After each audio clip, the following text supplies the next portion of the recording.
शांति। आपका प्रश्न है कि मैंने निंद्राजीत बनने का आपका वीडियो सुना और उस हिसाब से मैं सब कुछ सेट करना चाहती हूँ। तो हमें पहले कितने बजे उठने की आदत डालना है जिससे सॉफ्टवेयर ऐसा बन जाए। हम इतने बजे उठते हैं क्योंकि 7-8 बजे उठती हूँ, लेकिन धीरे धीरे पिछले गए तो टाइम सेट हो जाएगा ना। मैं 10-10:30 बजे तक सो जाती हूँ, फिर भी नहीं उठ पाती। तो उठना चाहती हूँ, अमृत वेला करना चाहती हूँ, लेकिन अभी कितने बजे उठे जाया करूँ। उत्तर है, देखो, पहले तो आप सो जाओ 10-10:30 नहीं, 9 से 10 के बीच में, और सुबह में एटलीस्ट 4 बजे उठना है, क्योंकि सब राजयोगी 4 से 4:45 योग करते हैं। लेकिन अगर आप जल्दी उठ नहीं सकते तो पहले सूर्य उगे माना सूर्योदय के पहले 1 घंटे पहले तो उठना ही चाहिए, क्योंकि हमारे जो न्यूरॉन हैं उससे सूर्य के किरणें से कनेक्शन है। अगर सूर्य निकलने के बाद भी हम सोते रहते हैं तो हमारे न्यूरॉन पर बहुत बड़ी खराब असर होती है। और 1 घंटे के बाद क्योंकि उठने के बाद माना सूर्य निकलने के बाद हमारे अंदर सभी हार्मोन्स का बैलेंस होता है, ग्रोथ हार्मोन्स और स्ट्रेस हार्मोन्स। अगर हम समय पर नहीं उठते तो हमारे स्ट्रेस हार्मोन्स बढ़ जाते हैं, तो नेगेटिविटी कभी कम नहीं होगी। दूसरा, बायोलॉजिकल क्लॉक कभी भी सेट नहीं होगा, क्योंकि सूर्य के किरणों से न्यूरॉन ज़्यादा मर्ज हो जाते हैं। तो ये सब हमने हेल्थ एंड माइंड के टॉपिक में बहुत अच्छी रीति समझाया है कि क्या असर होती है। वो टॉपिक भी आप सुन सकते हो, या सेमिनार पब्लिक प्रोग्राम जो करवाया वो भी एक रखा है, वो सुनो। ये सब सुनेंगे तो आपको समझ में आएगा कि क्यों जल्दी उठना है। 7-8 बजे उठना अर्थात हमारा ही भाग्य पर लकीर लगा देना, क्योंकि कभी भी वो सेट नहीं होगा। तो आप कम से कम पहले सूर्योदय के पहले 1 घंटा उठ जाना है और रात को 9 से 10 के बीच सो जाना है। और फिर धीरे धीरे धीरे हमारा जो राजयोगी का समय है, उस समय 3:45 3:30 को उठकर फ्रेश होकर 4 से 4:45 या 4 से 5 योग करना है।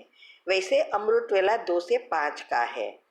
तो जितने जल्दी उठेंगे उतना हमें ही फायदा है, और हमारा बायोलॉजिकल क्लॉक भी फिर से सेट होगा, नहीं तो ये तो होगा ही नहीं। ठीक है, ओम शांति। आपका प्रश्न है, मुरली में कहा कि पहले पहले बिछड़े वो पहले पहले आकर मिलेंगे। हम थोड़े साल पहले ज्ञान में आए, पर बाबा ने ये भी कहते हैं कि glass so fast so first, तो इसमें विरोधाभास लगता है। लेट आने वाली आत्मा पहले जन्म ले सकती है क्या? उत्तर है हाँ। देखो, द्वापर के बाद सभी आत्माओं का, देवी आत्माओं का कर्म अनुसार हमारा सब जीवन चलता है। तो कभी कभी हमारे बीच में ज़्यादा नेगेटिव कर्म है तो आने में थोड़ी लेट हो जाते हैं, लेकिन अगर हमारा पार्ट पहले जन्म का है तो हम जल्दी जल्दी last so fast so first हो सकते हैं। जो पहला जो आत्माएं आई है, जो इस सृष्टि की फाउंडेशन थी, उस समय बाबा कि टचिंग से, साक्षात्कार से वो पहले आ गई, क्योंकि उसका पाठ आगे का है। लेकिन उसमें भी आपने देखा कई आत्माएं छोड़कर चली गई, कई आत्माएं अभी तक है, दादिया। तो ये सब अपना अपना पाठ है। तो भले हम पहले जन्म वाले हैं, लेकिन हमारे थोड़े कर्म ऐसे हो गए होते हैं, तो हम थोड़ा लेट आते हैं और बुद्धि का ताला लेट खुलता है। लेकिन खुलने से हमें अंदर से पुरुषार्थ अनुसार टचिंग होना शुरू हो जाती है, तो वो फर्स्ट आ जाते हैं, तो ले सकते हैं। हाँ, सब तो पहले जन्म में नहीं आए ना, सॉरी, पहले से नहीं आए हैं ना, बाद में ही अभी अभी आए हैं। हम भी अभी ही आए हैं, लेकिन हम तो लेंगे ही, क्योंकि ऐसा पुरुषार्थ कर रहे हैं। तो सारा मदार पुरुषार्थ ऊपर है। कितना आप सभी चीज़ों से डिटेच होते हैं, धारणाएं, संतुष्टता, बहुत कुछ है। हमने बहुत कुछ ऐसे वीडियो यूट्यूब ऊपर हमारी चैनल पर रखा है, शिव शक्ति मेडिटेशन बीके कुसुम। इसमें आप जाएंगे तो प्लेलिस्ट में ग्रुप वाइज आएगा, उस ग्रुप वाइज आप सब वीडियो चेक करो, बहुत कुछ अंदर राज भरे हैं। तो इसमें आपको समझ में आ जाएगा कि हम कैसे फर्स्ट जन्म में आ सकते हैं। पहले तो हम पुरुषार्थ करें कि त्रेता को क्रॉस करें, फिर पहले जन्म की बात है, फिर शुरू होगा सतयुग का 8वां जन्म। हाँ, वो भी कोई कम नहीं है। तो आप और चिंता छोड़ो, पुरुषार्थ में लग जाओ। ओम शांति।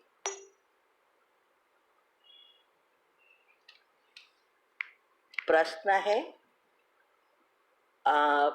आपने कहा है कि एक आत्मा के साथ आपका हिसाब किताब अच्छा नहीं है, वो हर समय मजाक उड़ाती रहती है, बाबा का नाम का मजाक उड़ाती है, खाना बनाते समय गीत सुनते हैं तो वहाँ भी मजाक बना लेती है। मुझे कभी कभी गुस्सा भी आ जाता है, कभी रहम भी। कितनी नासमझ है जो भगवान का नाम भी मजाक बना कर मुझे चिढ़ाने के लिए कर रही है। आप कुछ सलाह दो कि क्या करूं? उत्तर है, देखो, ये तो दुनिया में मजाक उड़ाने वाले तो बहुत है, क्योंकि वो तो पुरुषार्थ नहीं कर रहे हैं, पुरुषार्थ आप कर रहे हो। अगर आपको गुस्सा आ रहा है इस बातों में, या चिड़चिड़ापन आता है, या उसका प्रभाव पड़ता है, उसका मतलब आप में ही कोई लीकेज है, अभी तक अवस्था हुई ही नहीं है। तो अगर आपकी अवस्था अच्छी है तो ये सभी बातों का मजाक कितना भी उड़ाए हमें कोई असर नहीं होगी। हमारा लक्ष्य अर्जुन की तरह वो झाड़ पर बैठा हुआ पक्षी उसकी आंख के पर ही होती है, ऐसी हमारे भी, हम सब कुछ देखते हैं, सुनते हैं, सब कुछ करते हैं, लेकिन हमारा लक्ष्य पहले जन्म में श्री कृष्ण के साथ आने का है। तो ये सब चीज नहीं दिखाई देगी, ये सब चीजें तब सुनाई देती है, दिखाई देती है, जब हमारा पुरुषार्थ कम है।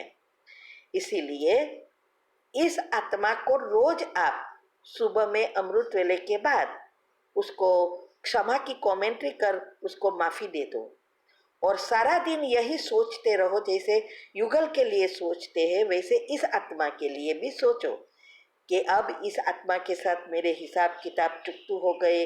अब ये आत्मा बहुत अच्छी है, मेरी बात सुनती है, मेरे साथ बहुत अच्छी बातें करती है, अभी उसको मेरी बात अच्छी लगती है, अभी वो सभी चीज़ों में हमें सहयोग देती है। ऐसा तभी माफ़ी भी काम करेगी।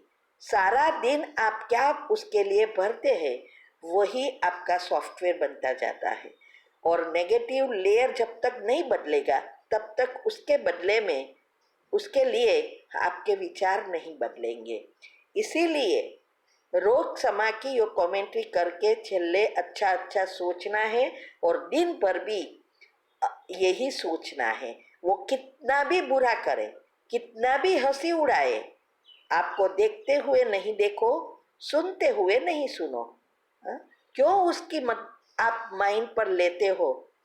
तो ये अवस्था नहीं बनी। तो वो हमारी ऑडियो आती है कि तेरा ऑडियो रखी है हर मंथ ग्रुप में, जो तीव्र पुरुषार्थ ग्रुप में है उसमें आती है।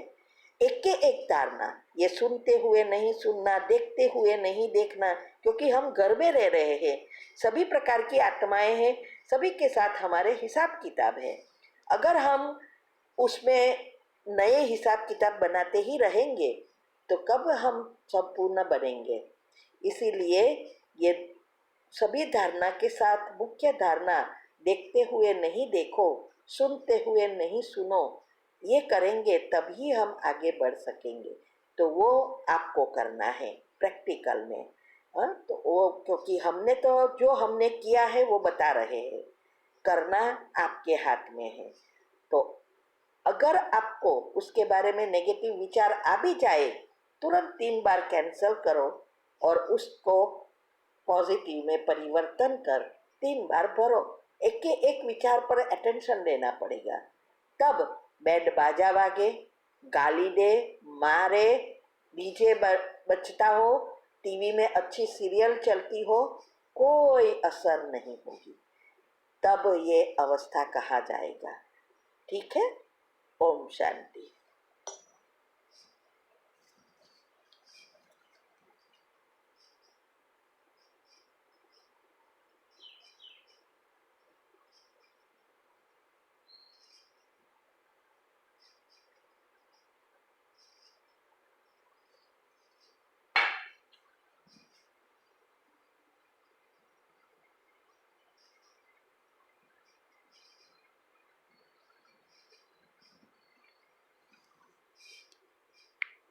आपका प्रश्न है कि हमारे संकल्प परमात्मा के पास पहुंच रहे हैं या नहीं, वो हमें सुन रहा है या नहीं, इसका अनुभव कैसे करें,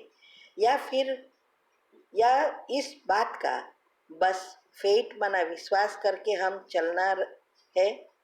उत्तर है, देखो, ये वो सुनता भी है और हमारी याद पहुंचती भी है, और साइंस ने भी ये प्रूव किया है, लेकिन अलग रीति से।